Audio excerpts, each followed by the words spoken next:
அனைத்திந்தியன் தமிழ்நாடு தொலைக்காட்சியின் மக்கள் சபை நிகழ்ச்சிக்கு வருகை தந்திருக்கக்கூடிய உங்கள் அனைவரையும் வருக வருகவென்று உள்ளார்ந்த ஊகையோடும் அன்போடும் வரவேற்கிறோம்.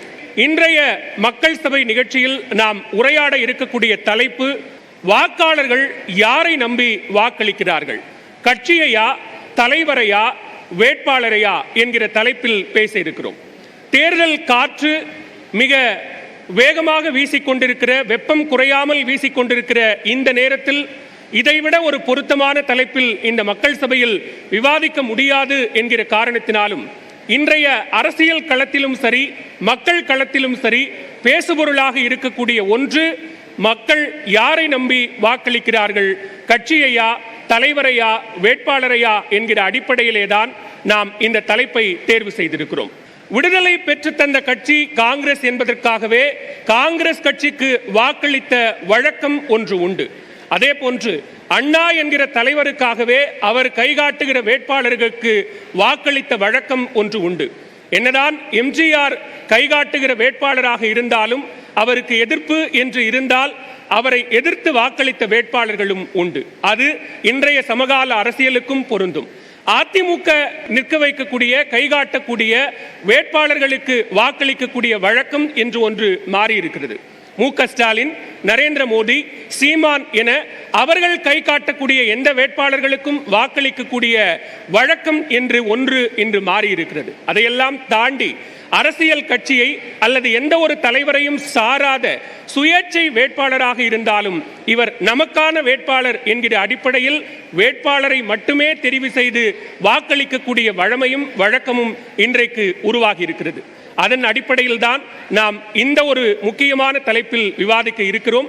அந்த வகையில் செறிவும் சுவையும் மிகுந்த இந்த மக்கள் சபையின் முதல் பேச்சாளராக மக்கள் கட்சியை நம்பியே வாக்களிக்கிறார்கள் என்கிற வாதத்தை முன்வைப்பதற்காக திராவிட முன்னேற்றக் கழகத்தின் சார்பில் மாநிலங்களவை உறுப்பினர் டாக்டர் கனிமொழி சோமு அவர்களை அன்போடு பேச அழைக்கிறேன். இன்னைக்கு ஜனநாயக முறைப்படி நடக்கும் தேர்தலில் மக்கள் யாரை நம்பி வாக்களிக்கிறாங்க, கட்சியா இல்லை தலைவர்களையா இல்லை வேட்பாளர்களையா என்ற ஒரு அருமையான தலைப்பை இன்னைக்கு நியூஸ் 18 நம்ம முன்னாடி இந்த அனல் பறக்கும் தேர்தல் காலத்தில் நம்ம முன்னாடி வச்சுருக்காங்க. ஏன்னா கட்சி தான் என்பது ஒரு உயிர். அதில் இருக்கும் தலைவன் வெறும் உடல் மட்டும்தான். உயிர் இல்லாமல் உடல் எங்கேயுமே எதுவுமே செய்ய முடியாதுங்கிற தாற்பயத்தை நம்ம தமிழ்நாட்டில் இருக்கிற ஒவ்வொரு பிரஜையும் நம்ம புரிஞ்சு வச்சுருப்போம். நிச்சயமாக என்னால் சொல்ல முடியும், கட்சியை நம்பி மட்டும்தான் மக்கள் வாக்களிப்பாங்க. முதல் விஷயம் சொன்னோன்னா, முதல்ல திராவிட முன்னேற்ற கழகமும் திராவிட கட்சியும் வந்தது நீதி கட்சின்ற ஒரு தாற்பயத்தில் தான் திராவிட கழகமும் திராவிட முன்னேற்ற கழகம் வந்தது. ஸோ கட்சிங்கிறது ஒரு மாபெரும் இயக்கம். அதற்கு ஒரு பேஸ், அந்த பேஸில் உள்ளிட்டதான் கட்சி தலைவர், தொண்டர், அதனுடைய பிரதிநிதிகள், அதன் சார்பு அணிகள் எல்லாமே அதுக்குள்ளே இருக்கிற ஒரு கூட்டமைப்பு. அந்த கூட்டமைப்புன்னு ஒன்று இருக்கணும், அதுக்குன்னு ஒரு கொள்கை இருக்கணும். இப்போ திராவிட முன்னேற்ற கழகத்தை எடுத்துக்கிட்டிங்கன்னா சமூக நீதி, சுயமரியாதை, எல்லோருக்கும் எல்லாம், இதெல்லாம் அறிஞர் அண்ணா அந்த காலத்திலேயே நமக்கு கொடுத்துட்டு போன தாற்பயத்தில் ஜஸ்டிஸ் பார்ட்டிலேருந்து வந்தது தான் திராவிட முன்னேற்ற கழகம். திராவிட கழகத்தில் பெரியாரால் கொண்டு பட்ட அந்த கருத்துக்களை கொண்டது தான் அந்த கட்சிங்கிறது. இந்தியாவில் கிட்டத்தட்ட மாநில கட்சிகள் மட்டும் எண்ணிக்கை 57 கட்சிகள் இருக்குது. தேர்தல் ஆணையத்தால் அங்கீகரிக்கப்படாத கட்சிகள் 2600. இதில் பார்த்தீங்கன்னா மாநில கட்சிகளில் ஒரு சில கட்சிகள் தான் மறுபடியும் ஆட்சி காலத்தில் இருக்கிற காரணம் என்னென்னா அவங்களுடைய அந்த வலிமையான கொள்கையும் கட்டமைப்பும் தான் இருக்குது முக்கிய காரணமாக நான் பார்ப்பேன். பல தலைவர்கள் போகலாம். இப்போ நான் இருக்கிற திராவிட முன்னேற்ற கழகத்திலேயே நாங்கள் தோல்வியை சந்திச்சிருக்கிறோம், வெற்றியை சந்திச்சிருக்கிறோம், பல இன்னல்களை சந்திச்சிருக்கிறோம். அது எல்லாம் தாண்டி திராவிட முன்னேற்ற கழகம் இன்றும் இருக்கிறது என்றால் அது தொன்று தொட்ட காலம் முதல் அறிஞர் அண்ணா ஆரம்பித்து அதை வழிநடத்தி கொண்டு முத்தமிழ் டாக்டர் கலைஞர், இன்று முதலமைச்சராக இருக்கக்கூடிய முத்துவேல் கருணாநிதி, ஸ்டாலின் என்னும் தான், இவர்கள் எல்லாமே அந்த கட்சி கொள்கையும் அந்த சமூக நீதியையும் அந்த சுயமரியாதையும் அந்த எல்லோருக்கும் எல்லாம் என்கிற கொள்கையை வைப்பதற்கு ஒரு பேஸாக இருக்கிற அந்த கட்டமைப்பு தான் கட்சி என்பது. ஸோ கட்சி ஒருத்தருக்கு ஒரு மக்களுக்கு நல்லது செய்யணும்னா ஒரு கூட்டமைப்பு தேவை. அதற்கு பெயர் தான் கட்சி. நிச்சயமாக அது கட்சியை பார்த்து தான் முக்காவாசி வாக்குகளை கொடுக்கிறார்கள். ஒரு 100% பார்த்தீங்கன்னா கட்சின்றது ஒரு 65%, 70% கட்சின்ற கோட்பாட்டுக்கான வாக்குகள் விழுவது தான், சின்னத்தை பார்த்து விடாது தான். வெளியில் வர இப்போ ஒரு பாமர மக்களோ இல்லை படிக்காதவங்களோ இல்லை படித்தவங்களோ நீ யாருக்கு ஓட்டு போட்டு வந்தேன்னு வெளில சொன்ன உடனே ஒன்று உதயசூரியன் சொல்லுவாங்க, இல்லை ரைசிங் சன்னு சொல்லுவாங்க, இல்லை நம்மளோட மேடை மேலே இருக்க நான் ரெட்டைலைக்கு போட்டேன். இதை மாதிரி சின்னத்தை வச்சு, அந்த சின்னங்கிறது வந்து அந்த கட்சியோடைய ஒரு சிம்பிள், அதை வச்சு தான் வந்து சொல்லுவாங்க. நிறைய பேருக்கு நிறைய எலெக்ஷனில் பார்த்தீங்கன்னா நிறைய பாமர மக்களுக்கு, சில படிக்காதவங்களுக்கு கேண்டிடேட் பேர் கூட தெரியாது. ஆனால் அந்த கட்சி நமக்கு இது என்ன செஞ்சுது, அண்ணா என்ன செஞ்சார், கலைஞர் என்ன செஞ்சார், எம்ஜிஆர் வந்து ஏடிஎம்கேல என்ன செஞ்சார், ரெட்டலை நமக்கு என்ன செஞ்சுது, உதயசூரியன் நமக்கு என்ன செஞ்சுது, அதே மாதிரி காங்கிரஸ் பேரியக்கம் நமக்கு என்ன செஞ்சுது, இப்படி அதை மாதிரி எடுத்துட்டு போறதுதான் வந்து கேம்பெயின்லயும் நிறைய நிற்கும். கட்சி கட்டமைப்பு அல்லது நீங்க சொல்ற அந்த சின்னத்தை மக்களிடம் கொண்டு போய் சேர்க்கணும் அப்படின்னா நீங்க பட்டியலிட்ட அந்த வலிமையான தலைவர்கள் இல்லாமல் கட்சியும் சின்னமும் போய் மக்கள்கிட்ட சேர்ந்துருமா? அதுதான் நான் சொன்னேன், 100% 70% அந்த கூட்டமைப்பு இருக்கணும். அந்த கட்டமைப்பு இருந்ததுனா தான் நீங்க அதை வந்து, அதாவது தலைவர் பதவியில் மிந்தி அண்ணா இருந்தார், அதுக்கப்புறம் முத்தமிழங்க டாக்டர் கலைஞர் இருந்தார், இன்னைக்கு முத்துவேல் கருணாநிதி ஸ்டாலின் இருக்கார், நாளைக்கு இன்னும் ஒருத்தர் வருவார். யார் வந்தாலும் அந்த கொள்கையை கொண்டு போய் அங்க சேர்ப்பதற்கு ஒரு கட்டமைப்பு நமக்கு அவசியம் தேவை. அந்த கட்டமைப்பு, அந்த பேஸ் நமக்கு ஸ்ட்ராங்கா இருந்ததுனா தான் நம்ம என்ன மக்களுக்கு செய்யணும்னு நினைக்கிற வந்து தொன்று தொட்ட காலம் முதல் வழி வழியா செஞ்சுட்டு இருக்க முடியும். இப்போ ஃபார் எக்ஸாம்பிள் திராவிட முன்னேற்ற கழகத்தை எடுத்துக்கிட்டிங்கன்னா அண்ணா காலத்தில் தான் வந்து சுயமரியாதை திருமணத்தை கொண்டு வந்தாங்க, கல்வியை கொண்டு வந்தாங்க, அந்த சான்ஸ்கிரிட் அபாலிஷன் ஜஸ்டிஸ் பார்ட்டியில் நடந்தது, எல்லாரும் மெடிசன் படிக்கலாம், சான்ஸ்கிரிட் இல்லாமலும் மெடிசன் படிக்கலாம், அந்த காலத்தில் வந்தது. அந்த கட்சியில் வந்த கலைஞரோட ஆட்சி காலத்தில் பார்த்தீங்கன்னா தான் பெண்களுக்கு வந்து சுயமரியாதை திருமணங்கள் வந்து அங்கீகரிக்கப்பட்டது, அதே மாதிரி சொத்துல சம பங்குன்றது. இன்னைக்கு இப்பொழுது அதே திராவிட முன்னேற்ற கழகத்தில் வந்த தளபதியார் அவர்களை பார்த்தீங்கன்னா அவர் வந்து கொண்டு வந்திருக்கிற வந்து மகளிர் விடியல் திட்டம், புதுமை பெண் திட்டம், நான் முதல்வன், இப்படி பல திட்டங்கள் வந்து நமக்கு முன்னாடி வருது. ஸோ இது எல்லாம் அந்த தாற்பயம் எங்கிருந்து வருகிறது, நம்மளுடைய கட்சி கொள்கை, சுயமரியாதை, சமூக நீதி, எல்லோருக்கும் எல்லாம், இப்படி கொள்கைகளை கொண்டு ஒரு கட்சி இருக்கிற காரணத்தினால தான் நம்ம வந்து வாழையடி வழியாக நம்ம மக்களுக்கு செய்து கொண்டு போக முடிகிறது. மற்ற கட்சிகள் எல்லாம் தலைவர்களை மையப்படுத்தி, சில கட்சிகள் வந்து தலைவரை மையப்படுத்தி மட்டுமே போய் கொண்டிருக்கும். அவர்களோட வளர்ச்சி பார்த்தீங்கன்னா அந்த மாநிலத்தோட நின்றுடும். ஸோ அந்த மாதிரி இருக்காம கட்சிக்குன்னு ஒரு கொள்கை கண்டிப்பாக இருந்தாக வேண்டும். அது திராவிட முன்னேற்ற கழகமான கட்சியில் நிச்சயமாக அறிஞர் அண்ணா நமக்கு வகுத்து கொடுக்கப்பட்ட அந்த விஷயத்தை நாம் எடுத்து முன்னே செல்வதால் தான் இன்றளவிலும் நம்ம வந்து நூற்றாண்டை தாண்டி நாங்கள் சென்று கொண்டிருக்கிறோம். ஒரு லீடர்ஷிப் வேண்டாமா? நீங்க சொல்ற அந்த கட்டுப்பாட்டை வழி நடத்துவதற்கு அதையெல்லாம் வாங்க சேர்ந்து ஒரு வெற்றியை நாம பெறுவோம் அப்படின்னு கைப்பிடிச்சு கூட்டு போறதுக்கான ஒரு லீடர் வேண்டாமா? கண்டிப்பா லீடர் தேவைதான். ஆனா லீடர் மட்டுமே போகாதுன்றதான் நான் சொல்ல வருது. அதே தான் நான் சொன்னது, 70% கட்சியும் 20% வந்து ஒரு தலைவனும் 10% தான் வேட்பாளருக்கான மதிப்பீட்டையும் நான் கொடுப்பேன். ஏன்னா ஒரு கட்சின்னு ஒன்று கொள்கைன்னு இருந்ததுனா தான் அந்த கட்சியின் கொள்கையை வச்சு அந்த தலைவர் வந்து யார் வேட்பாளராக இருக்கலாம், நல்லது கெட்டதை ஆராய்ந்து செய்ய வேண்டிய அனைத்து விஷயங்களையும் நாம் முன்னெடுத்து செய்ய முடியும். முதல்ல இங்கே ஒரு சின்ன உதாரணத்தை சொல்ல விரும்புகிறேன்.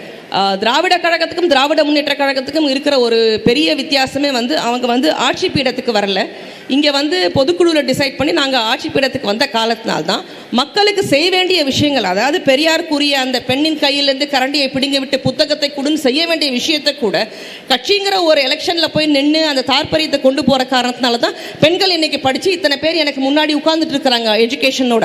இதுதான் திராவிட முன்னேற்ற கழகம். இதற்காக தான் உங்களுக்காக போராடுகிறோம், உங்களோட படிப்புக்காக நாங்கள் போராடுகிறோம், உங்களோட சுயமரியாதைக்காக நாங்கள் போராடுகிறோம், மாநில சுயாட்சிக்காக போராடுகிறோம். எல்லாத்தையும் வந்து சென்டர்லேயே எடுத்துகிட்டு போயிட்டு இருக்கக்கூடாது. ஏன்னா சென்டருக்கு வந்து ஆக்சுவலி வந்து உண்மையாக சொல்லணும்னா இருக்கிற பவர்ஸ் வந்துட்டு எல்லாத்தையும் சென்டரில் வச்சுட்டு ஸ்டேட்டுக்கு வந்து கொஞ்சமாக தான் கொடுக்குறாங்க. அதை தான் திராவிட முன்னேற்ற கழகம் என்னைக்கும் அண்ணா முதல் இன்று வரை அதை கையில் எடுத்துக்கொண்டு செல்கிறோம். அதற்காக ஒரு கட்சி அந்த கோட்பாடுங்கிறது வந்து அந்த ஐடியாலஜி தான் வந்து பேஸ். அந்த ஐடியாலஜி இல்லாமல் எந்த தலைவரும் இருக்க முடியாது. இப்போ யார் வேணால் தலைவன் ஆகலாம், பட் உங்களோட ஐடியாலஜி என்ன கொடுப்பீங்க, உங்களோட ஐடியாலஜி என்ன, உங்களோட தாட் என்ன, நீங்கள் மக்களுக்கு என்ன செய்ய போகிறீங்க, உங்கள் கட்சிக்கான கோட்பாடுகள் என்ன, நீங்கள் எதற்காக அரசியலுக்கு வந்திருக்கீங்க, எதுக்காக இந்த கட்சி ஆரம்பிச்சிங்கன்னு தான் கேட்பீங்களே ஒழிய நீங்கள் ஏன் அரசியலுக்கு வந்தீங்க, நீங்கள் என்ன பண்ண போகிறீங்கன்னு ஒரு தனி மனிதனாக யாராலையும் எதையும் சாதித்து வர முடியாது. எல்லார் கையும் தட்டினால்தான் ஓசை என்பது தான் கட்சி என்பதை மறந்துவிடக்கூடாது என்று கூறி வாய்ப்பளித்த அனைவருக்கும் நன்றி கூடிய விரைப்படுகிறேன். நன்றி, வணக்கம். ஒரு தத்துவம் தான் ஒரு கட்சியாக மாறுகிறது. அந்த கட்சி என்கிற கட்டுப்பாட்டை, கட்டமைப்பை வழிநடத்தி செல்வதற்கு ஒரு தலைவர் தேவைப்படுகிறார். எனவே கட்சி என்பது ஒரு அடிப்படை அப்படிங்கிற வகையில் தன்னுடைய கருத்தை அழுந்த பதிவு செய்திருக்கிறார் டாக்டர் கனிமொழி சோமு அவர்கள். அடுத்ததாக மக்கள் யாரை நம்பி வாக்களிக்கிறார்கள் என்கிற கேள்விக்கு அவர்கள் நிச்சயம் தலைவரை நம்பியே வாக்களிக்கிறார்கள் என்கிற வாதத்தை முன்வைப்பதற்காக நாம் தமிழர் கட்சியின் சார்பில் மருத்துவர் கார்த்திகேயன் அவர்களை அன்போடு அழைக்கிறேன். என் அன்பார்ந்த தாய் தமிழ் உறவுகள் அனைவருக்கும் அன்பு வணக்கம். ஃபார்ச்சுனேட்லி ஆர் அன்ஃபார்ச்சுனேட்லி, நல்வாய்ப்பாகவோ அல்லது கெடுவாய்ப்பாகவோ இந்த அரசியல் சூழல் என்பது தலைவர்களை நோக்கியே இருக்கக்கூடிய ஒரு சூழலாக மாறி போயிருக்கிறது. ஏன் அப்படி சொல்றேன் அப்படின்னு பார்த்தீங்கன்னாக்க, கொள்கைகளையும் கோட்பாடுகளையும் மட்டுமே நம்பி இருக்க வேண்டிய ஒரு களமாக அரசியல் என்பது இருக்க வேண்டும்.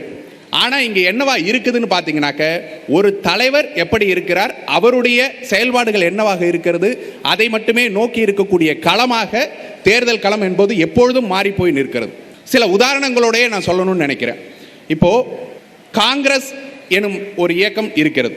இந்த காங்கிரஸ் இயக்கத்தினுடைய தலைவராக, ஒரு ஆளுமை மிக்க தலைவராக நமது பாட்டன் காமராஜ் அவர்கள் இருந்தார். அவருக்கு முன்பும் சரி, அவருக்கு பின்பும் சரி, காங்கிரஸ் எனும் கட்சி ஒரு ஆட்சி பதவியில் அமர்ந்த ஒரு கட்சியாகவே இருந்திருக்கிறது. ஆனால் ஒரு ஆளுமை மிக்க தலைவனாக, இந்திய நாட்டின் பிரதமர் யார் என்பதை தேர்ந்தெடுத்து கொடுக்கக்கூடிய ஒரு தகுதிமிக்க தலைவராக இங்கே வாழ்ந்த காமராஜர் அவர்களுக்கு பிறகு அப்படியான ஒரு தலைவர் உருவாகவில்லை என்பதனாலோ என்னவோ அந்த கட்சியினுடைய நிலைமை இன்று என்னவாக இருக்கிறது என்பதை பாருங்கள். கட்சியினுடைய கொள்கைகள் அதேதான், சின்னம் அதேதான், கட்சி அதேதான். ஆனால் அப்படி ஒரு தலைவர் உருவாகவில்லை என்ற காரணத்தினாலே இன்று கூட்டணிக்குள் அடங்கி போகக்கூடிய ஒரு கட்சியாக அது மாறி நிற்கிறது. திமுக என்ற கட்சி உருவான போது கூட அது நீங்க திராவிட கழகத்தினுடைய பேச்சுக்களின் மூலமாகவோ அல்லது அதிலிருந்து பிரிந்து வந்த தலைவர்கள் பலர் பேசியதன் மூலமாகவோ திமுக எனும் கட்சி வீரியமாக இங்கு வளர்ந்தது என்று சொல்வார்கள். ஆனால் அதிமுக என்ற ஒரு கட்சி வந்தது. அது எம்ஜிஆர் எனும் ஒரு தலைவரை நம்பி மட்டுமே கட்சி உருவானது, வளர்ந்தது. அவருடைய இழப்புக்கு பிறகு அந்த கட்சி என்னவானது அப்படின்னு எடுத்து பார்த்தீங்கன்னா, வரலாற்றை திரும்பி பார்த்தீங்கன்னா தெரியும். கட்சி இரண்டாக உடைந்தது, சரிந்தது, எல்லாமே நடந்தது. ஆனால் அதிலிருந்து அம்மையார் ஜெயலலிதா எனும் ஒரு தலைவராக அவர் உருவாகி தன்னை நிலைநிறுத்திய பிறகுதான் கட்சி மீண்டும் ஆளுகின்ற உயரத்தை நோக்கி வந்தது. இப்பொழுது அவருடைய இழப்புக்கு பிறகு அதே கட்சி என்ன நிலைமையில் இருக்குது அப்படின்னு பார்த்தீங்கன்னா தெரியும். அது இரண்டாக மூன்றாக உடைந்து சிதறி இருக்கிறதும், அதனுடைய வாக்கு சதவீதங்கள் சரிந்து கொண்டு வர்றதும் தெரியும். இன்னொரு தலைவர் தான் இந்த கட்சியை வழிநடத்துவேன் என்று நிரூபிக்காத வரை அது சரிந்து கொண்டே தான் போகும். அது இன்னொரு காங்கிரஸாக மாறுவதற்கு வாய்ப்பு இருக்கிறது. அதேபோல் தேமுதிக எனும் கட்சி ஒரு தலைவரை நம்பி இங்கு உருவாக்கப்பட்ட கட்சி. அவருடைய இழப்புக்கு பிறகு அந்த கட்சியினுடைய நிலைமை இன்று என்னவாக இருக்கிறது அப்படிங்கிறத நீங்கள் எடுத்து பார்க்கணும். இது எல்லாமே என்ன நமக்கு வற்புறுத்தி காமிக்குது அப்படின்னு பார்த்தீங்கன்னா, ஒரு தலைவரை நம்பி மட்டுமே தேர்தல் என்பது நடந்து கொண்டு இருக்கிறது, தலைவரை நம்பி மட்டுமே வாக்குகள் என்பது விழுந்து கொண்டு இருக்கிறது. அந்த தலைமை பண்பு மிக்க ஒரு நபர் இல்லாமல் போனால் அந்த கட்சியினுடைய செல்வாக்கு சரிந்து கொண்டே போகிறது என்பதைத்தான் இது காமிக்குது. இதெல்லாம் செல்வாக்கு மிக்க தலைவருக்கான அடையாளங்கள் அப்படிங்கறத எதை அடிப்படையாக சொல்றோம்? நமக்கு ஒரு ஆளுமை மிக்க தலைவர்களாக வேண்டும், அறிவார்ந்த தலைவர்களாக வேண்டும், தொலைநோக்கு பார்வை கொண்ட தலைவர்களாக வேண்டும். இந்த தலைமுறையை தாண்டி அடுத்த தலைமுறை இங்கே வரும்பொழுது அவர்களுக்கு இங்கே என்னவாக இருக்க வேண்டும், இந்த மண் என்னவாக இருக்க வேண்டும், மக்கள் என்னவாக இருக்க வேண்டும், அடுத்த தலைமுறை இங்கு வளரும் போது உணவு, காற்று, நீர் எல்லாம் என்னவாக இருக்க வேண்டும் என்று சிந்திக்கக்கூடிய தலைவனாக இருக்க வேண்டுமா? தலைவன் என்பவன் தன்னையே கரைத்து கொண்டு சர்க்கரை போல, தன்னையே கரைத்து கொண்டு சுவையூட்டுகின்ற ஒரு சர்க்கரை போல இருக்க வேண்டும் அப்படின்பாங்க. ஒவ்வொரு அரசியல்வாதியும் என்ன செய்வார்கள் என்றால் அடுத்த தேர்தலை நோக்கி யோசிப்பார்கள். இன்னைக்கு நான் செய்யக்கூடிய இந்த திட்டம், நான் அறிவிக்கக்கூடிய இந்த திட்டம் அடுத்த தேர்தலில் நமக்கு வாக்கை பெற்றுக் கொடுக்குமா என்று அடுத்த தேர்தலை நோக்கி சிந்திப்பார்கள்.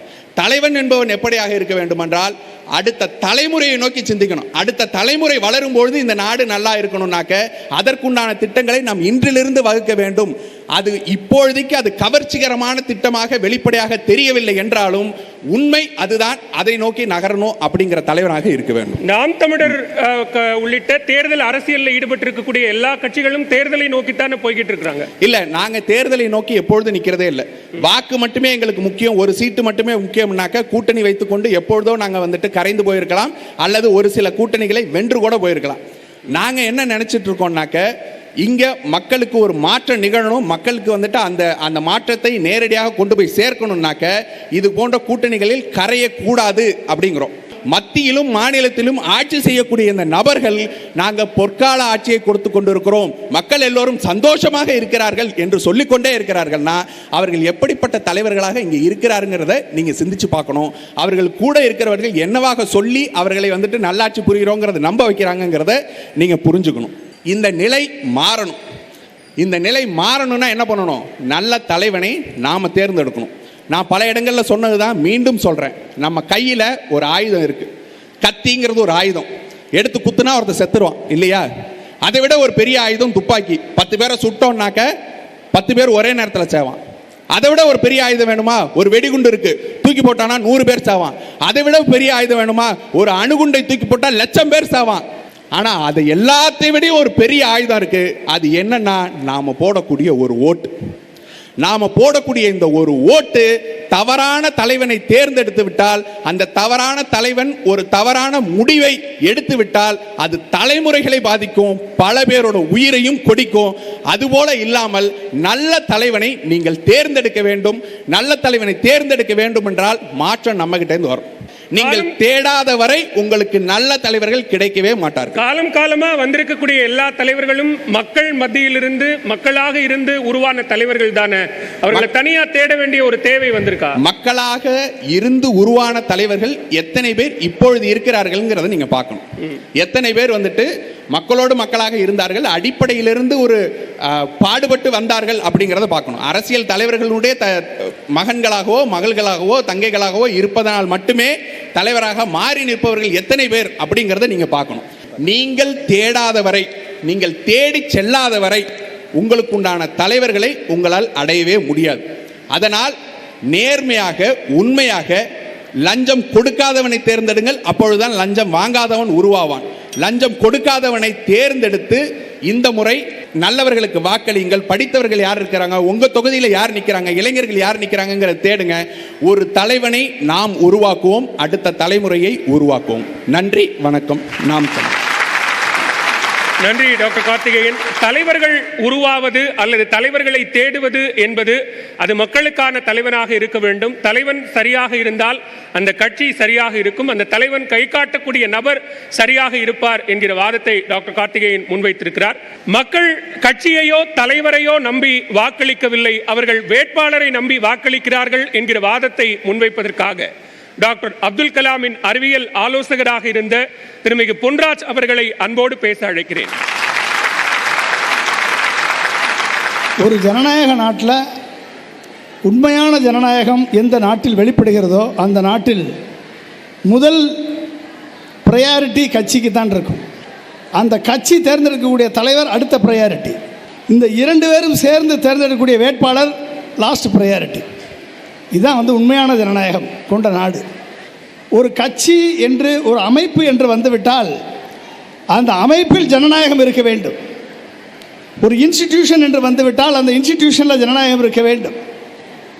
ஒரு ஆர்கனைசேஷன் என்று வந்துவிட்டால் அதிலும் ஜனநாயகம் இருக்க வேண்டும். ஜனநாயக வழிமுறையோடு அந்த தலைவர் தேர்ந்தெடுக்கப்பட வேண்டும். ஜனநாயக வழிமுறையோடு அந்த வேட்பாளரும் தேர்ந்தெடுக்கப்பட வேண்டும். இப்போ அப்படி இருக்கா இந்தியாவில், தமிழ்நாட்டில் அப்படின்னா அது இல்லை அப்படின்னு தான் சொல்ல முடியும். வேட்பாளர் எப்படி தேர்ந்தெடுக்கப்படுகிறார்? முதல்ல செலவழிக்கிறதுக்கு எவ்வளவு துட்டு வச்சிருக்க என்பதை கேட்டுத்தான் வேட்பாளர் தேர்ந்தெடுக்கப்படுகிறார். இரண்டாவது, நீ இந்த ஜாதியை சேர்ந்தவரா, அமைச்சரோட பின்புலம் இருக்கா, இல்லை கட்சியின் செல்வாக்கு இருக்கிறதா, இத்தனையும் தேர்ந்து தான் அந்த வேட்பாளர் தேர்ந்தெடுக்க ஒழிய அந்த வேட்பாளருக்கு தகுதி இருக்கிறதா என்று பார்த்து மக்களை சட்டமன்றத்திலும் பாராளுமன்றத்திலும் பிரதிநிதித்துவப்படுத்துவதற்கான தகுதி இருக்கிறதா என்று பார்த்து செய்யக்கூடிய ஜனநாயக முறை இன்று இருக்கிறதா என்று சொன்னால் எந்த கட்சியிலும் அது இல்லை என்றுதான் நாம் காண வேண்டும். அது இல்லை. இப்போ ஜனநாயகம் இருக்கா அப்படின்னா இல்லை. இந்த நிலையில்தான் 2 விஷயம். எந்த கட்சி ஜனநாயக மாண்புகளை கடைபிடிக்கிறதோ, எந்த கட்சி ஜனநாயக மாண்புகளோடு தலைவரை தேர்ந்தெடுக்கிறதோ அந்த கட்சி தொடர்ந்து இருக்கும், களத்தில் இருக்கும். அது ஆட்சியிலும் இருக்கும், போனாலும் போகலாம், வந்தாலும் வரலாம், ஆனால் தொடர்ந்து இருக்கும். எந்த கட்சி தலைவரை மட்டுமே நம்பி இருக்கக்கூடிய கட்சியாக இருக்கிறதோ அந்த கட்சி, அந்த தலைவருக்கு பின்னால் அந்த கட்சி அழியும். ஒட்டுமொத்த இந்தியாவில் 64 கோடி பேருக்கு, இளைஞர்களுக்கு 25 வயதிலிருந்து 30 வயதுக்குள்ள இருக்கக்கூடிய இளைஞர்களுக்கு 64 கோடி பேர் இளைஞர்களுக்கு படித்த படிப்பிற்கேற்ற வேலை வாய்ப்பு இல்லை, கை நிறைய சம்பளம் வாங்குவதற்கு வாய்ப்பில்லை. அவர்கள் வெளிநாட்டுக்கு செல்ல வேண்டிய துர்ப்பாக்கிய நிலை ஏற்பட்டு கொண்டிருக்கிறது. இந்த 64 கோடி இந்திய இளைஞர்களுக்கு அவர்களது எதிர்கால வாழ்வை வளமான வாழ்வாக மாற்றுவதற்கு இருக்கக்கூடிய அரசியல் கட்சிகளிடம் எந்த அரசியல் கட்சி உங்களுக்கு திட்டம் வைத்திருக்கிறது? எந்த அரசியல் கட்சிக்கு தொலைநோக்கு பார்வை இருக்கிறது? அப்போ கட்சி என்று வரும்பொழுது ப்ரொக்ரெசிவ் திங்கிங், வளர்ச்சிக்கான வழியை யார் காண்பிக்கிறார்கள், இல்லை பின்னோக்கி செல்லக்கூடிய வழியை யார் காண்பிக்கிறார்கள்? இந்த இரண்டுக்கும் உள்ள வேறுபாட்டை நீங்கள் உணர வேண்டும். நண்பர்களே, ஒட்டுமொத்த இந்தியாவும் அடுத்த 10 ஆண்டுகளுக்கு 20 ஆண்டுகளுக்கு இந்த இந்தியா எந்த நிலைக்கு கொண்டு செல்ல வேண்டும் என்ற நிலையில் இன்றைக்கு இருக்கக்கூடிய தலைவர்கள் சிந்திக்கிறார்களா? கட்சி சிந்திக்கிறதா? அந்த கட்சி நிறுத்தக்கூடிய வேட்பாளர்கள் யார் என்று கண்டறிய வேண்டிய மிகப்பெரிய கடமை ஓட்டு போடுவதற்கு முன்பு, வாக்களிப்பதற்கு முன்பு உங்களுக்கு இருக்க வேண்டும். அந்த கட்சி தலைவர் எல்லாத்தையும் தாண்டி நமக்கு இருக்கக்கூடிய மிகப்பெரிய வாய்ப்பு தானே சுயேட்சை வேட்பாளர் என்கிற ஒரு வாய்ப்பு. அந்த வாய்ப்பை நிறைய பேர் பயன்படுத்திட்டு தானே இருக்காங்க. சுயேட்சை வேட்பாளர்களால், தனி வேட்பாளர்களால் இன்றைக்கு இருக்கக்கூடிய பாராளுமன்ற ஜனநாயகத்தில் ஒரு தன் குரலை எழுப்ப கூட அவர்களுக்கு வாய்ப்பு கிடைக்காது. நம்ம அண்ணன் இருக்கார், தனியரசு அண்ணன் இருக்கார், தனியாக தான் சுயேட்சையாக தான் நின்னார். அவர் கட்சி, அவருக்கு கட்சி இருக்கிறது. ஆனால் அவருக்கு சட்டமன்றத்திலே எத்தனை வாய்ப்புகள் வழங்கப்படும்? அவரது குரல் எப்படி கேட்கப்படும்? அவர் கொண்டு வரக்கூடிய தனிநபர் மசோதா ஏற்றுக்கொள்ளப்படுமா? எங்கேயாவது தனிநபர் மசோதாக்கள், நல்ல மசோதாக்கள், மக்களுக்கான மசோதாக்கள் இந்த பாராளுமன்றத்திலே, சட்டமன்றத்திலே ஏற்றுக்கொள்ளப்பட்டிருக்கிறதுக்கு சரித்திரம் இருக்கிறதா? எங்கேயோ நீர் ஊத்த நெருப்பாக 1-2 நடந்திருக்கலாமே ஒழிய இது சட்டமாக இல்லை. எனவே இங்கு பாராளுமன்ற ஜனநாயகம் மெஜாரிட்டி மைனாரிட்டி என்ற அடிப்படையில் தான் இருக்கிறதே ஒழிய மெஜாரிட்டி கட்சி என்ன செய்கிறதோ, என்ன நினைக்கிறதோ அதுதான் சர்வாதிகாரம். ஜனநாயகத்திற்கு சர்வாதிகாரம் மாற்று அல்ல. ஒரே நாடு ஒரே மொழி என்று சொன்னால் அது உத்தரப்பிரதேசத்தை மட்டும் அடங்கி இருக்கக்கூடிய பாரத நாடு மட்டும்தான். பாரத நாடு இந்தியா என்று நாம் ஏற்றுக்கொண்டோம் என்று சொன்னால் அது மனப்பான்மை, பெருந்தன்மை. ஆனால் பாரத நாடு தான் வேண்டும், ஜெய் ஸ்ரீராம் தான் வேண்டும் என்று சொன்னால் இங்கு நமச்சிவாயம் இருக்கிறது, ஓம் நமச்சிவாயம் இருக்கிறது, அரோகரா இருக்கிறது, கோவிந்தா இருக்கிறது, ஜீசஸ் இருக்கிறார், இஸ்லாமிய சமூகம் இருக்கிறது, அனைத்து சமூகங்களும் இருக்கிறது. எனவே இங்கு ஒற்றை ஆட்சி முறையை, ஒற்றை மதத்தை, ஒற்றை எண்ணத்தை, ஒற்றை அடையாளத்தை திணிப்பது என்பது இந்தியாவை பிளவுபடுத்துமே ஒழிய ஒற்றுமைப்படுத்தாது. வாக்கு கேட்டு வரக்கூடிய அனைத்து கட்சிகளையும் நீங்கள் கேட்க வேண்டிய கேள்வி, அடுத்த 20 ஆண்டுகளுக்கு நீங்கள் எங்களுக்காக வைத்திருக்கக்கூடிய திட்டம் என்ன? எங்களது வாழ்க்கைக்கு என்ன திட்டம்? எங்களது வேலை வாய்ப்புக்கு என்ன திட்டம்? எங்கள் வாழ்க்கை தரத்தை உயர்த்துவதற்கு நீங்கள் வைத்திருக்கக்கூடிய திட்டம் என்ன? எங்கள் குடும்பம் செழித்து வாழ்வதற்கு, அமைதியாக வாழ்வதற்கு, சுயமரியாதையோடு வாழ்வதற்கு, எங்களுக்கு கிடைக்க வேண்டிய சமூக நீதி எங்களுக்கு கிடைப்பதற்கு, எங்களுக்கு கிடைக்க வேண்டிய பொருளாதார நீதி எங்களுக்கு கிடைப்பதற்கு, எங்களுக்கு கிடைக்க வேண்டிய அரசியல் நீதி எங்களுக்கு கிடைப்பதற்கு நீ வைத்திருக்கக்கூடிய திட்டம் என்ன என்று என்றைக்கு நீங்கள் கேட்க ஆரம்பிக்கிறீர்களோ அன்றைக்கு அரசியலில் விழிப்புணர்ச்சி ஏற்படும். இந்த அரசியல் கட்சிகள் சரியான நபர்களை வேட்பாளராக நிறுத்துவார்கள்.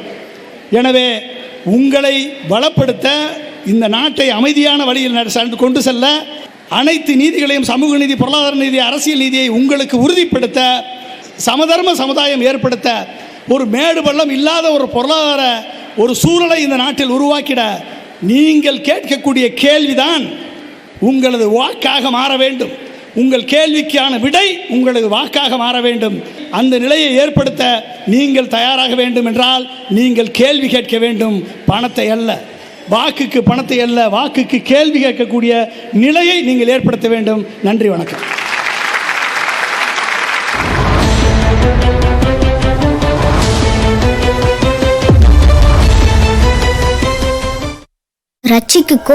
தமிழ்நாட்டில் உள்ள காலை உணவு திட்டம், மகளிர் உரிமை தொகை திட்டங்களை ஏன் வட மாநிலங்களில் செயல்படுத்துவதில்லை என்றும் கமல்ஹாசன் கேள்வி எழுப்பினார்.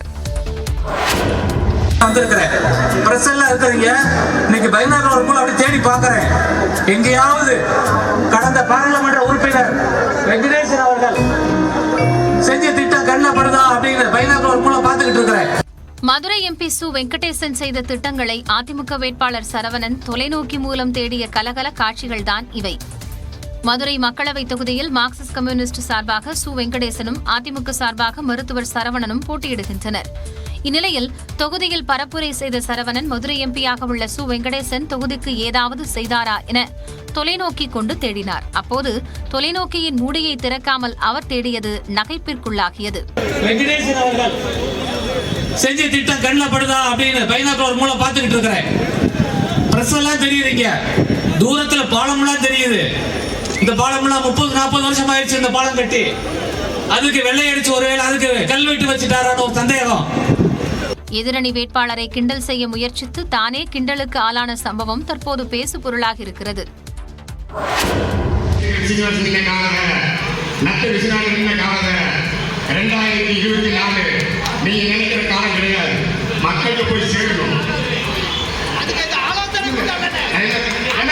இத்தனை கூச்சல் குழப்பங்களுக்கு மத்தியிலும் முன்னாள் அமைச்சர் திண்டுக்கல் சீனிவாசன் மேடையிலேயே தூங்கியது பலருக்கும் வியப்பை ஏற்படுத்தியுள்ளது. திண்டுக்கல் அதிமுக கூட்டணி வேட்பாளர் முகமது முபாரக்கை ஆதரித்து பழனியில் அதிமுக செயல் வீரர்கள் கூட்டம் நடைபெற்றது. அப்போது அந்த காலம் போல தற்போது தேர்தலில் எளிதாக வெல்ல முடியாது என தேமுதிக நிர்வாகி பேச்சால் அதிமுக செயல் வீரர்கள் கூட்டத்தில் பரபரப்பு நிலவியது. ஆனால் அத்தனை கூச்சலும் தனக்கு பாடப்பட்ட தாலாட்டு போல எண்ணிக்கொண்டு திண்டுக்கல் சீனிவாசன் தூங்கியது அங்கிருந்த தொண்டர்களை அதிர்ச்சியடைய செய்தது. கோவையில் பாஜகவுக்கு ஆதரவாக ஹிந்தியில் ஒட்டப்பட்டிருந்த சுவரொட்டிகளை தேர்தல் பிரிவு அதிகாரிகள் அகற்றினர். வட இந்திய ஒற்றுமை மன்றத்தின் அறிவுறுத்தல் என்ற பெயரில் கோவை நகரின் பல்வேறு இடங்களில் ஹிந்தி மொழியில் சுவரொட்டிகள் ஒட்டப்பட்டிருந்தன. அதில் இந்த முறை வட இந்திய கட்சிக்கு வாக்களிக்க வேண்டும் எனவும் குஜராத்தின் சிங்கம் மோடிக்கு அண்ணாமலை விசுவாசமானவர் என்றும் எழுதப்பட்டிருந்தது. நமது உத்தரப்பிரதேசத்திற்கு வாக்களியுங்கள், ஜெய் ஸ்ரீராம் என எழுதப்பட்டிருந்ததும் பரபரப்பை ஏற்படுத்தியது. இந்நிலையில் பிரிவினையை தூண்டும் விதமாக சுவரொட்டிகள் ஒட்டப்பட்டு இருப்பதாகவும் இதுகுறித்து உரிய நடவடிக்கை எடுக்கப்பட வேண்டும் எனவும் தந்தை பெரியார் திராவிட கழகத்தினர் உள்ளிட்டோர் காவல் ஆணையர் அலுவலகத்தில் புகார் அளித்தனர். இதையடுத்து ஹிந்தியில் ஒட்டப்பட்டிருந்த சுவரொட்டிகளை தேர்தல் பிரிவு அதிகாரிகள் அகற்றினர். இது தொடர்பாக சட்ட நடவடிக்கைகள் மேற்கொள்ளப்பட இருப்பதாகவும் கோவை மாவட்ட தேர்தல் பிரிவு அதிகாரிகள் எக்ஸ் தளத்தில் பதிவிட்டுள்ளனர். தமிழ்நாட்டில் 4 முதல் 9ஆம் வகுப்பு வரையிலான மாணவர்களுக்கான அறிவியல் மற்றும் சமூக அறிவியல் பாடங்களுக்கான தேர்வு தேதி மாற்றப்பட்டுள்ளது. ரம்ஜான் பண்டிகையை முன்னிட்டு தொடக்கப்பள்ளி மாணவர்களுக்கான ஆண்டு இறுதி தேர்வு அட்டவணை மாற்றம் செய்யப்பட்டிருப்பதாக பள்ளிக் கல்வித்துறை சுற்றறிக்கை அனுப்பியுள்ளது. அதன்படி 4 முதல் 9ஆம் வகுப்பு வரையிலான மாணவர்களுக்கான அறிவியல் மற்றும் சமூக அறிவியல் பாடங்களுக்கான தேர்வு தேதி மாற்றப்பட்டுள்ளது. ஏப்ரல் 10ஆம் தேதி நடைபெறுவதாக அறிவிக்கப்பட்ட அறிவியல் தேர்வு 22ஆம் தேதிக்கு மாற்றப்பட்டுள்ளது. ஏப்ரல் 12ஆம் தேதி நடைபெறுவதாக அறிவிக்கப்பட்ட சமூக அறிவியல் தேர்வு 23ஆம் தேதிக்கு மாற்றம் செய்யப்படுவதாக பள்ளிக் கல்வித்துறை விளக்கம் அளித்துள்ளது. குறிப்பிட்ட தேதிகளில் தேர்வுகளை நடத்திட அனைத்து பள்ளி தலைமை ஆசிரியர்களுக்கும் உரிய அறிவுரைகளை வழங்கிட மாவட்ட முதன்மை கல்வி அலுவலர்கள் கேட்டுக் கொள்ளப்படுவதாக பள்ளிக் கல்வி இயக்குநர் வெளியிட்டுள்ள செய்திக்குறிப்பில் தெரிவிக்கப்பட்டுள்ளது. மக்களவை தேர்தல் தினத்தன்று ஊழியர்களுக்கு அனைத்து நிறுவனங்களும் ஊதியத்துடன் விடுமுறை அளிக்க தமிழ்நாடு அரசின் தொழிலாளர் நலத்துறை உத்தரவிட்டுள்ளது. தமிழ்நாட்டில் ஏப்ரல் 19ஆம் தேதி ஒரே கட்டமாக மக்களவை தேர்தல் நடைபெற உள்ளது. அன்றைய தினமே காலியாக உள்ள விளவங்கோடு சட்டப்பேரவை தொகுதிக்கும் இடைத்தேர்தல் நடைபெற உள்ளது. இந்நிலையில் மக்களவை தேர்தல் நடைபெறும் நாளில் ஊழியர்களுக்கு ஊதியத்துடன் கூடிய விடுமுறை அளிக்க வேண்டும் என இந்திய தேர்தல் ஆணையம் அறிவுறுத்தி இருந்தது. இது தொடர்பாக தொழிலாளர் நலத்துறை முதன்மை செயலாளர் மற்றும் இயக்குநருக்கு கூடுதல் தலைமைச் செயலாளர் எழுதியுள்ள கடிதத்தில் வாக்குப்பதிவு நாளன்று தொழிற்சாலைகள், வணிக நிறுவனங்கள், கடைகள் உட்பட அனைத்து அரசு மற்றும் தனியார் நிறுவனங்களுக்கு விடுமுறை அளிக்கப்பட்டதை உறுதி செய்ய உத்தரவிட்டுள்ளார். தகவல் தொழில்நுட்ப நிறுவனங்கள் மற்றும் பிபிஓ நிறுவனங்களும் தங்களது பணியாளர்களுக்கு விடுமுறை அளிக்க வேண்டும் என்றும் தெரிவித்துள்ளார். இது தொடர்பான புகார்களை அளிக்க மாநில மற்றும் மாவட்ட அளவில் கட்டுப்பாட்டு அறைகளை உருவாக்கி அதற்கான எண்களை பொதுமக்களுக்கு தெரியும் வகையில் விளம்பரப்படுத்தவும் அவர் அறிவுறுத்தியுள்ளார். விடுமுறையை மகிழ்ச்சியாக கழிப்பதற்காக கொடைக்கானல் வந்த சுற்றுலா பயணிகள் வாகனங்களிலேயே பல மணி நேரம் காத்திருக்கும் நிலை ஏற்பட்டது. புனித வெள்ளி, வார இறுதி என தொடர் விடுமுறை காரணமாக ஏராளமான மக்கள் தங்கள் பொழுதை கழிக்க கொடைக்கானலுக்கு படையெடுத்தனர். ஆனால் கொடைக்கானலில் சாலை பணிகள் நடப்பதால் கடுமையான போக்குவரத்து நெரிசல் ஏற்பட்டு அவதிக்கு உள்ளாகினர். பள்ளம் தோண்டி டிப்பர், லாரி, ஜேசிபி வாகனங்களை கொண்டு கான்கிரீட் சாலை அமைக்கும் பணி நடைபெற்று வருவதால் 3 மணி நேர காத்திருப்புக்கு பிறகு வாகனங்கள் மெல்ல மெல்ல நகர்ந்தன.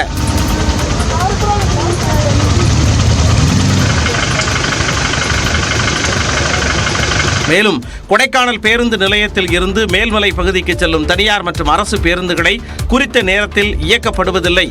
என்று கூறி மக்கள் போராட்டத்தில் ஈடுபட்டனர்.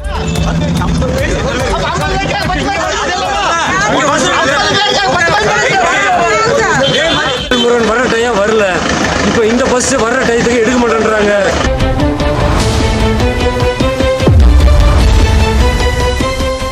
கட்சிகளை தாண்டி, தலைவர்களை தாண்டி வேட்பாளர்களை தேர்வு செய்வதற்கான காரணம் என்ன? அவர்கள் கட்சியினுடைய பிரதிநிதிகளாக இருக்கிறார்கள். ஆனால் அவர்கள் உங்களிடம் முன்வைக்கக்கூடிய முழக்கங்கள் என்ன என்பது தொடர்பான ஆழமான வாதத்தை திரு பொன்ராஜ் அவர்கள் முன்வைத்திருக்கிறார்.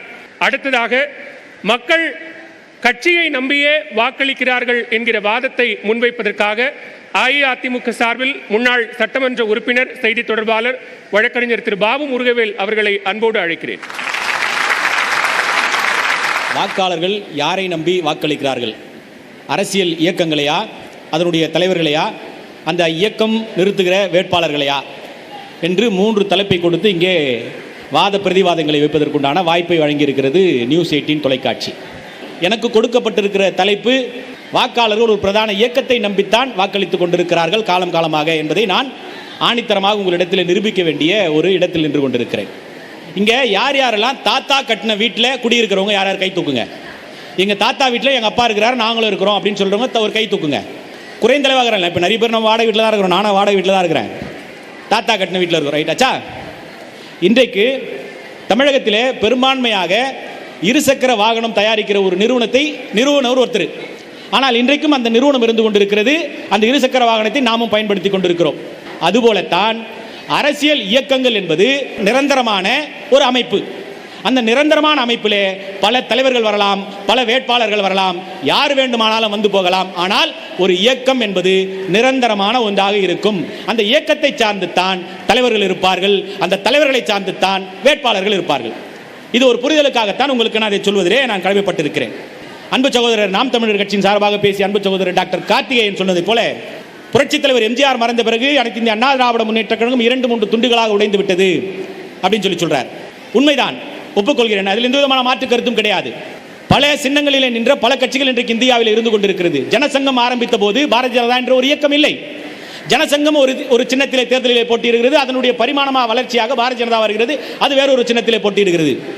காங்கிரஸ் ஸ்தாபன காங்கிரஸ் என்று ஒன்று இருக்கிறது. காங்கிரஸ் பல கிளைகளாக பிரிகிறது, உடைகிறது, தேர்தலில் வழக்கிலே சந்திக்கிறது, சின்னங்கள் முடக்கப்படுகிறது, மீண்டும் சின்னம் கிடைக்கிறது, அது பல சின்னங்களிலே போட்டியிடுகிறது. அதே போல அனைத்து இந்திய அண்ணா திராவிட முன்னேற்ற கழகம் பல அரசியல் சூழ்நிலையின் காரணமாக பல சின்னங்களாக பல பிரிவுகளாக பிரிகிறது, மீண்டும் ஒன்றிணைகிறது, சின்னங்களை பெறுகிறோம், தேர்தலிலே போட்டியிடுகிறோம். மாறாக எந்த சின்னம் வந்தாலும் சரி, எந்த தலைவர்கள் வந்து போனாலும் சரி, ஆனால் நிறுவனம் என்கிற அந்த ஒரு இயக்கம் நிரந்தரமாக இருந்து கொண்டே இருக்கிறது. அந்த நிறுவனம், அந்த இயக்கம் நிறுவனமாக நிரந்தரமாக இருக்கிற போதுதான் யார் வேண்டுமானாலும் வரலாம், எந்த சூழ்நிலையும் அந்த இயக்கம் சந்திக்கும், எந்த பிரிவுகளையும் சந்திக்கும், மீண்டும் சேரும், கட்சிகளை பெறும், சின்னத்தை பெறும், தேர்தலை போட்டியிடும், வெற்றி பெறும். யார் வேண்டுமானாலும் வரலாம் அப்படின்னா அது அந்த நிறுவனம் பலவீனமாகாதா? இல்ல, அதுதான் சொல்ல வரேன் நான். புரட்சித் தலைவர் மறைந்த பிறகு புரட்சித் தலைவர் தொடர்ந்து 10 ஆண்டு காலம் இந்த தமிழ்நாட்டிலே மிகச்சிறந்த ஒரு ஆட்சியை கொடுக்கிறார். அவர் மறைந்த பிறகு உடனடியாக அனைத்து இந்திய அண்ணா திராவிட முன்னேற்ற கழகம் ஆட்சி கட்டிலில் அமர்கிறது. இந்த இயக்கம் தொடங்கி 52 ஆண்டுகள் நிறைவு பெற்றிருக்கிறது. ஆனால் அதிலே 32 ஆண்டுகள் அனைத்து இந்திய அண்ணா திராவிட முன்னேற்ற கழகம் தமிழகத்திலே ஒரு மிகச்சிறந்த ஆட்சியை கொடுத்திருக்கிறது. புரட்சித் தலைவர் மறைந்த பிறகு 22 ஆண்டுகள் இந்த தமிழ்நாட்டை அனைத்து இந்திய அண்ணா திராவிட முன்னேற்ற கழகம் ஆட்சி கட்டிலில் இருந்திருக்கிறது. நல்ல திட்டங்களை மக்களுக்கு கொண்டு சேர்த்திருக்கிறது. மாண்புமிகு அம்மா அவர்கள் சட்டமன்றத்தில் சொன்னதை போல, நான் அம்மா சொல்லும்போது நானும் இருந்தேன், சகோதரர் தனியரசு இருந்தார், சகோதரி விஜயதரணி இருந்தாங்க. 3 பேர் நாங்கள் ஒன்னா எம்எல்ஏவாக இருந்தோம். நாங்கள் 3 பேருமே சட்டமன்ற உறுப்பினராக தமிழகத்திலே நாங்கள் பணியாற்றி இருக்கிறோம். அப்போ மாண்புமிகு அம்மா சொன்னது, நான் இறந்த பிறகும் எனக்கு பின்னாலும் இந்த இயக்கம் 100 ஆண்டுகள் மக்கள் பணி ஆற்றும் என்று சொன்னாங்கன்னா அதுக்கு அர்த்தம் என்ன? இந்த இயக்கம் நிரந்தரமாக இருக்கும், தலைவர் மாறிக்கொண்டே இருப்பார்கள். அதுதான் அதனுடைய அர்த்தம். நான் இல்லாமல் போனாலும் இந்த இயக்கம் மக்களுக்காக மக்கள் பணி செய்து கொண்டே இருக்கும் அப்படின்னு சொன்னாங்க. அதுதான் அர்த்தம். வேட்பாளருக்கு வாய்ப்பு யார் கொடுப்பாங்க? கட்சி கொடுக்கும். தலைவரை யார் தேர்ந்தெடுப்பது? கட்சி தேர்ந்தெடுக்குது. அப்ப யார் பிரதானம்? கட்சி தான் பிரதானம். ஒரு கட்சி நிரந்தரமாக இருக்கிற போதுதான், ஒரு தலைவர் இல்லாத போது அந்த தலைவரை தேர்ந்தெடுக்கக்கூடிய வாய்ப்பு அந்த கட்சிக்கு வரும். ஒரு கட்சி நிரந்தரமாக இருக்கிற போதுதான் பல வேட்பாளர்கள் போட்டியிடும் போது ஒரு வேட்பாளருக்கு வாய்ப்பு கொடுக்கிற இயக்கம் கட்சியாகத்தான் இருக்கும். இப்ப நானோ அண்ணன் தனியரசோ ஒரு தனிப்பட்ட நபராக தேர்தலிலே சந்தித்தோம் என்று சொன்னால் நாங்கள் ஜெயிக்க முடியுமா? நிச்சயமா முடியாது. சுயேட்சை வேட்பாளர்கள் வெற்றி பெற்ற வரலாறுலாம் இருக்குல்ல. ஒரு சந்தர்ப்ப சூழ்நிலைகள் அடிப்படையில் சூழ்நிலைகள் முடிவு செய்யணும்னு வச்சுக்கோங்களேன். பெரும்பான்மையாக ஒரு சுயேட்சை வேட்பாளர்கள் எல்லாம் இப்போ சினிமாவில் காட்டுற மாதிரி 234 தொகுதியிலும் சுயேட்சை வேட்பாளர் வெற்றி பெற்று அவங்க எல்லாம் ஒன்று கூடி ஒரு முதலமைச்சரை தேர்ந்தெடுத்தாங்க அப்படிங்கிற வரலாறு இந்தியாவிலே கிடையாது. சுயேட்சை வேட்பாளர்கள் தமிழ்நாட்டில் இருக்கிற 234 சட்டமன்ற தொகுதிகளிலே 1-2 சுயேட்சை வேட்பாளர்கள் வெற்றி பெறலாம். ஆனால் அவர்கள் ஆட்சி அமைப்பதற்குண்டான அதிகாரத்தை அவர்களால் பெற முடியாது. ஒரு ஆட்சி அமைக்க வேண்டும், பெரும்பான்மையான வெற்றி பெற வேண்டும் என்று சொன்னால் ஒரு இயக்கம் இருக்க வேண்டும். புரட்சித் தலைவர் எம்ஜிஆர் சத்துணவு திட்டம் என்கிற ஒரு திட்டத்தை 1984ஆம் ஆண்டு கொண்டு வருகிறார். ஆனால் அவர் மறைந்து விட்டார். அதற்கு பிறகு அம்மா அவர்கள் முதலமைச்சராக வருகிறார். அதற்கு பின்பு திராவிட முன்னேற்ற கழகத்தின் சார்பாக திரு கருணாநிதி ஆட்சிக்கு வருகிறார். அதற்கு பிறகு அண்ணன் எடப்பாடியார் ஆட்சிக்கு வருகிறார். அதற்கு பிறகு இன்றைக்கு முதலமைச்சர் திரு ஸ்டாலின் அவர்கள் ஆட்சியில் இருக்கிறார். ஆனால் அந்த திட்டம் யாராலும் நிறுத்தப்பட முடியாத ஒரு திட்டம். பல தலைவர்கள் மாறி இருக்கிறார்கள், பல ஆட்சிகள் மாறி இருக்கிறது. ஆனால் கொண்டு வந்த இயக்கம் அனைத்து இந்திய அண்ணா திராவிட முன்னேற்ற கழகம். அதை யாரும் இன்றைக்கு மறுதலிக்க முடியாது. அனைத்து இந்திய அண்ணா திராவிட முன்னேற்ற கழகம் ஆட்சியில பல நலத்திட்டங்களை கொண்டு வந்திருக்கிறது. அதை கொண்டு வந்த தலைவர்கள் மறைந்திருக்கிறார்கள். அதை பிரதானமாக பேசிய அந்த வேட்பாளர்களோ, அந்த சட்டமன்ற உறுப்பினர்களோ, நாடாளுமன்ற உறுப்பினர்களோ இன்றைக்கு இல்லாமல் போகலாம். ஆனால் கொண்டு வந்த இயக்கம் அனைத்து இந்திய அண்ணா திராவிட முன்னேற்ற கழகம். திராவிட முன்னேற்ற கழகம் 5 மிகப்பெரிய தலைவர்களால் உருவாக்கப்பட்ட இயக்கம். அந்த 5 மிகப்பெரிய தலைவர்களே டாக்டர் கனிமொழி சோமுனுடைய தாத்தாவும் ஒருத்தர். திராவிட முன்னேற்ற கழகம் உருவாக்குவதிலே 5 முக்கியமானவர்கள் இருந்தார்கள். ஆனால் அந்த 5 முக்கியமானவர்களும் சமூக நீதிக்காக சோசியல் ஜஸ்டிஸ் பார்ட்டியில இருந்து ஒரு இயக்கத்தை உருவாக்குறார்கள் என்று சொன்னால் தனித்தனியாக அவங்க இருந்திருந்தா செயல்படுத்திருக்க முடியாது. சமூக நீதியை கொண்டு வந்திருக்க முடியாது, சுயமரியாதையை கொண்டு வந்திருக்க முடியாது.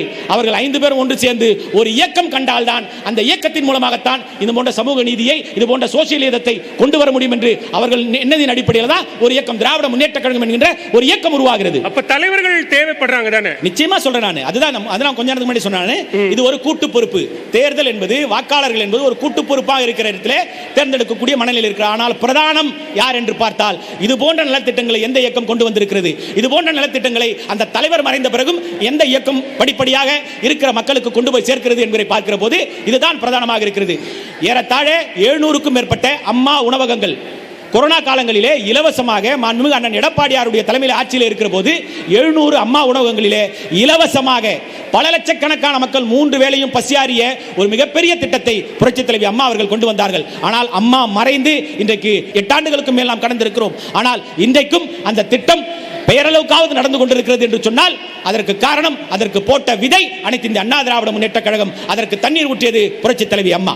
இதைத்தான் சொல்ல வருகிறோம். ஒரு இயக்கம் இருக்கிற போதுதான் மக்களுக்கான சிந்தனை உதிக்கும். அந்த மக்களுக்கான சிந்தனை உதிக்கக்கூடிய தலைவர் அந்த இயக்கத்தில் இருக்கிறார் என்று சொன்னால் அந்த இயக்கத்தின் மூலமாக மக்களுக்கான நலத்திட்டங்கள் கொண்டு போய் சேர்ப்பதற்குண்டான வழியும் வாய்ப்பும் பிரதானமாக இருக்கும். இந்த ஒரு இயக்கம் தான் மக்களின் பணியை சாதிக்க முடியும். அதனால் ஒரு இயக்கம் பிரதானமாக இருக்கிறது. அதற்கு அடுத்தபடிதான் தலைவராக இருந்தாலும் சரி, வேட்பாளராக இருந்தாலும் என்று சொல்லி என்னுடைய முதல் சுற்றை அன்போடு நிறைவு செய்கிறேன். நன்றி, வணக்கம். அடுத்ததாக மக்கள் நிச்சயம் தலைவரை நம்பியே வாக்களிக்கிறார்கள் என்கிற வாதத்தை முன்வைப்பதற்காக பாரதிய ஜனதா கட்சியின் சார்பில் முன்னாள் சட்டமன்ற உறுப்பினர் திருமிகு விஜயதாரணி அவர்களை அன்போடு அழைக்கிறேன். இந்த நேரத்தில் இப்படி ஒரு நிகழ்ச்சி என்பது ரொம்ப அவசியமான ஒன்று தான். இன்னைக்கு எனக்கு என்ன தலைப்பு கொடுத்துருக்காங்க? தலைவர்கள். ஒரு கட்சியை தீர்மானிப்பது தலைவர்கள் தான் அப்படிங்கிறதுல எனக்கு கொடுக்கப்பட்ட தலைப்பு மட்டும் இல்லை, எனக்கு நம்பிக்கை உள்ள தலைப்பும் கூட. அது கொஞ்சம் நம்பிக்கை உண்டு அந்த தலைப்பில் எனக்கு. சரி, நான் உங்களெல்லாம் ஒரு கேள்வி கேட்குறேன். காமராஜர் ஐயாவை எத்தனை பேருக்கு தெரியும்? கையை தூக்குங்க. அடேங்கப்பா, எல்லாரும் கையை தூக்கிட்டீங்க. எல்லாருக்கும் தெரியுமா? சரி, ஓகே, அடுத்தது வருவோம். கலைஞர் ஐயாவை எத்தனை பேருக்கு தெரியும்? பாருங்க, ஆல்மோஸ்ட் எல்லாருக்கும் தெரியும். புரட்சி தலைவர் எம்ஜிஆர் அவர்களை எத்தனை பேருக்கு தெரியும்? சூப்பர். அம்மையார் ஜெயலலிதா அவர்களை எத்தனை பேருக்கு தெரியும்?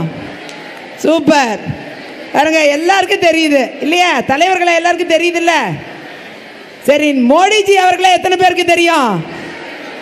பாருங்க, எல்லாருக்கும் தெரியுது. ஆல்மோஸ்ட் எல்லாருக்கும் தெரியுது மோடிஜியை. நாட்டின் பிரதமரை தெரிந்து கொள்ள முடியாத அளவுக்கு கல்லூரி மாணவிகள் இருப்பாங்க. அதாவது அது இல்ல, நாட்டின் பிரதமர் மட்டும் கிடையாது. பிரதமர் ஆகிறதுக்கே தலைவர் ஆனால் தானே பிரதமர் ஆக முடியும். கரெக்டா? இந்த நாட்டுடைய பிரதமர் ஆகணும்னா ஒருத்தர் பெரிய தலைவர் ஆகணும். ஒரு தலைமை பண்புகளோடு இருக்கணும். தலைவர்கள் நிறைய பேர் வருவாங்க, நிறைய பேரால் பிடிச்சு நிற்க முடியும். நின்று முதல்வர் ஆகலாம், தலைவர் பிரதமர் ஆவாங்க, எல்லாம் ஆவாங்க. ஆனால் ஒரு பிடிப்போடு இருந்து நாட்டு மக்களுக்கு எதை கொண்டு சேர்க்க வேண்டும் என்ற தீர்மானத்தோடு இருப்பவன் தான் தலைவன். அந்த இடத்துல இந்த நான் சொன்ன எல்லா தலைவர்களும் இருக்கிறாங்க. நீங்க அதனாலதான் நாம மறக்க மாட்டேங்கிறோம் அவங்கள. இல்ல, நீங்க பட்டியலிட்ட எல்லா தலைவர்களும் நேரடியாகவே தலைவர்களாக வந்தவர்கள் இல்ல. அவங்க மக்களை சந்திக்கணும், கட்சி உறுப்பினரா இருக்கணும், ஒரு தேர்தலில் போட்டியிடணும், மக்களுக்கு பரிச்சயமாகணும், அப்படி படிப்படியாக தலைவர் பொறுப்புக்கு வந்தவங்க தானே. ஆமா, படிப்படியா வரணும். நான் கூட படிப்படியா தான் வந்துகிட்டு இருக்கேன். அது மாதிரி ஒரு நாள் என்ன கூட நீங்க தலைவரா ஏத்துக்குவீங்க. அப்படி படிப்படியா வரணும், அது கரெக்ட் தான், இல்லைன்னு இல்லை. ஆனா படிப்படியா வர்ற இடத்துல எதை மக்களுக்கு கொண்டு சேர்க்க வேண்டும் என்ற தலைமை பண்பு என்பது ரொம்ப முக்கியம். இன்னைக்கு பாருங்க, ஒரு உதாரணத்துக்கு தலைமை பண்பு, அதுக்கு ஒரு உதாரணம் நான் எடுத்துக்கிறேன். நான் கட்சி மாதிரி வந்தேங்க. பெண்களுக்கு முக்கியத்துவம் தரல காங்கிரஸ்ல, பெண்களுக்கு முக்கியத்துவம் யாரும் தரமாட்டேங்கிறாங்க அப்படின்னு எனக்கு கோபம் இருந்தது. அந்த கோபத்தை வெளிப்படுத்துறதுக்காக ஒரு தேசிய கட்சியிலேருந்து இன்னொரு தேசிய கட்சிக்கு மாறிட்டேன். பாஜகவுக்கு போயிட்டேன், காங்கிரஸ்ல இருந்து மாறி போயிட்டேன். பொம்பளைங்களுக்கு முக்கியத்துவம் தரமாட்டேங்கிறீங்கயா அப்படின்னு எனக்கு ரொம்ப கோபம் இருந்தது. திரும்ப திரும்ப திரும்ப சொல்லிட்டே இருந்தேன். இன்னைக்கு என்ன நடந்தது? என்னோட விளவங்கோடு தொகுதியில் எல்லா கட்சியிலேருந்து பொம்பளைகளா போட்டிக்கு போட்டாங்க. நான் சக்சஸ் ஆயிட்டேனா? நான் ஜெயிச்சிட்டேனா?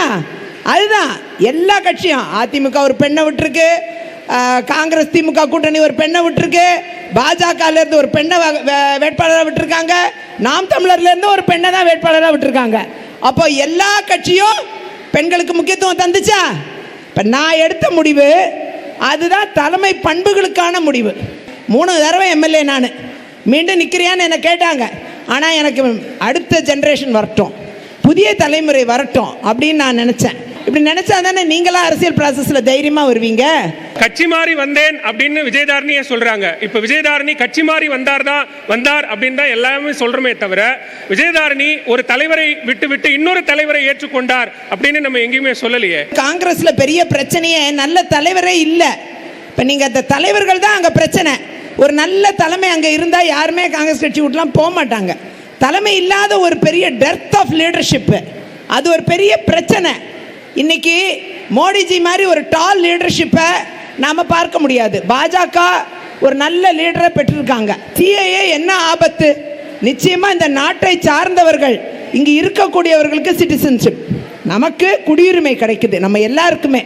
அந்த குடியுரிமை வெளிநாட்டு ஆளுக்கு கொடுக்க வேண்டாம், அதான் நம்ம சொல்றோம். இங்க நாம இருக்கிறதுக்கே இடம் பத்தல. இதுல வெளிநாட்டுல இருந்து வரவங்களுக்கும் எல்லாருக்கும் குடியுரிமை தகுதியானவங்களுக்கு கொடுக்கலாம், எல்லாருக்கும் கொடுக்கணும்னு அவசியம் இல்லை. இந்தியாவுடனுடைய அடையாளமே பன்முகத்தன்மை தானே.